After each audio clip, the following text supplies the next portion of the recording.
So welcome back guys to part 2 as we look at doing the fork and changing for a new dust seal and new oil seal. You will find out why we're going to be using this later. Weird, but I haven't got the tool for it, so we will be using that. So what we've got here is a dust seal, so a brand new dust seal and a brand new oil seal. So putting these on are very, very delicate.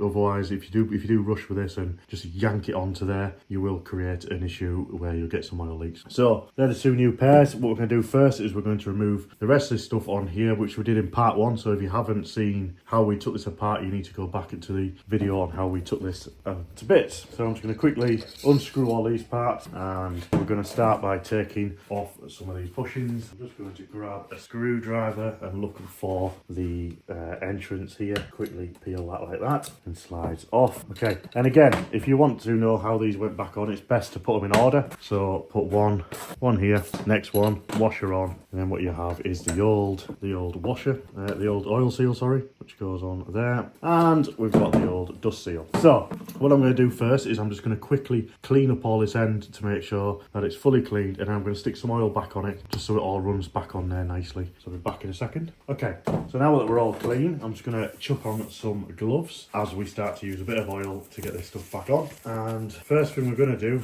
is we are going to use our protection. So what I'm going to do is I'm just going to rub this onto here, so that's the going to throw this onto here, and you'll see why in a second. Rub that down, and why we do that is, again, we're just creating a nice seal so the new dust seal can go on there and the new oil seal without it getting caught or jagged on these edges. It'll just seal straight onto there properly. So I'm just going to stick on my gloves, dip my fingers into some oil and rub that on, and then we're going to start off with the dust seal first, because that is the first thing that goes on. So slide that onto there, which is nice and tight, so that we can rub onto there like so. It has split, which is not great for it's not very good protection, is it? So we'll have to go get another one, because the next part is the crucial one. So I'll be back in a second.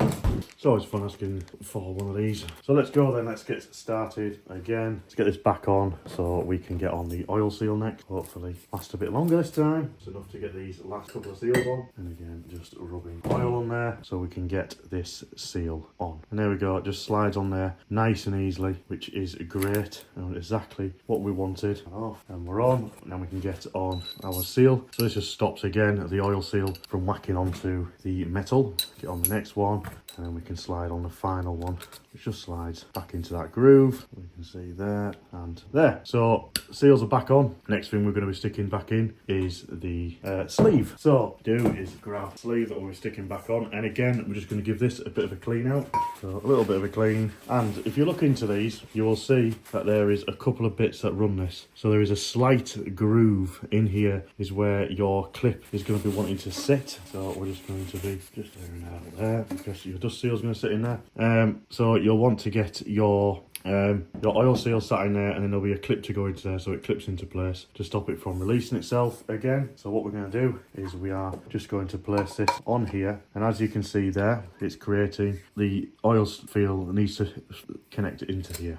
Probably 2 seconds, because I don't have any tools for this again. So what I'm going to do is I'm going to use a vise here, and you'll see why in a second. I'm just going to put a rag around it to stop it from getting scratched. It goes into the vise. I'll put that into there like that. Now, like I said earlier, I don't have the part to get this to connect into. So to get this oil seal in, you're going to have to use what you would normally get is you would get a clamp that would clamp round here and go into it. Now I don't have one of these, and I'm not going to use the seal here to smack this in. But there is a trick that you can use, and that is using a bit of tape. So what I'm going to do again is I'm going to clean off this, get rid of some of the oil on here. We're going to put the tape quite high so we can get enough of a hit down to get this oil seal in. So you do not want to be putting the spring in or anything in just yet until we've had this cleaned off, and we will put on our tape to get a bit of a little bit of a system here that will allow us to whack in the oil seal. This isn't the correct way of doing it, guys. You can buy the part on Amazon. I am just too tight, and I don't think I could spend any more money on this project, so I am just going to do this way. I'm going to bring it down, I'm going to wrap it around like this. Try to keep it as straight as possible, just so it puts in the seal straight as well. Okay.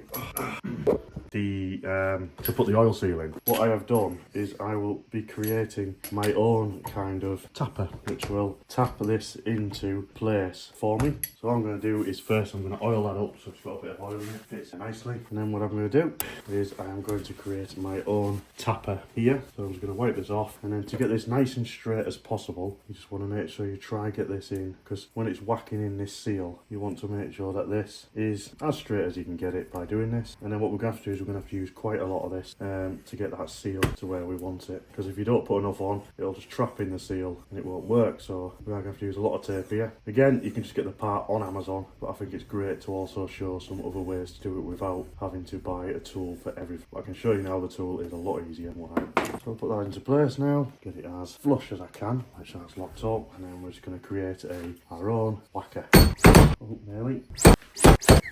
There she is, all in there now. I'm just going to give it a couple of taps now to get this in, enough to get the seal on. It's all in, so I'm going to turn this around now to get the next part in. So we've now got on the dust seal and everything else is on there now. So the next big part is to put on the spring. So this is quite frustrating, again, without the proper tools. What I have figured out is a way of doing it with some tie wraps, if you've got some, or come up with some idea. What we need to do is we need to try and keep this up as high as we can before we put the head back on. Do is just go loose it off, go, same as the other one. Okay, what we're going to do now is just grab some tie wraps. 3 tie wraps should do it. Do is just going to tie wrap it around here first. Now I'm just going to add some tie wraps on. Then we grab the spring, put these through spring, get the top going on. Now again, these will be different for each spring that you do or system that you do. There is other ways of doing it, just that this is the way I've taken them apart, so I do need to go off the top there. Now get spring on, so I'll bring this up back, and what I'll be able to do then, be able to see that coming through there, just like that, which will then be used for our rod end to go in. So we've now got the top section of this going to slide here. As you can see now, do is bring the seal right up. There we go, perfect. Spring is back on. I'm just going to get rid of this tie wrap and clip that off, and then we can get it screwed back in. Okay, now that it's all connected back on the top there, springs on, we can now start with our oil. So I would look at using your manual to find out how much oil we'll need. There is also some tools on there. I recommend looking at some other videos on how to do the oil. You can get purpose devices that go in and tell you what height you need to do it at. I've got a service manual and I've found some details so I know exactly how much oil I'll be pouring into the system and then pumping it through to get all the air out. So I'm going to do that now. I'm going to pour the oil in. There it is, oil is all in. So now I'm just going to twist all this back up on here, and then we're going to give it all a clean. I'll be back in a second.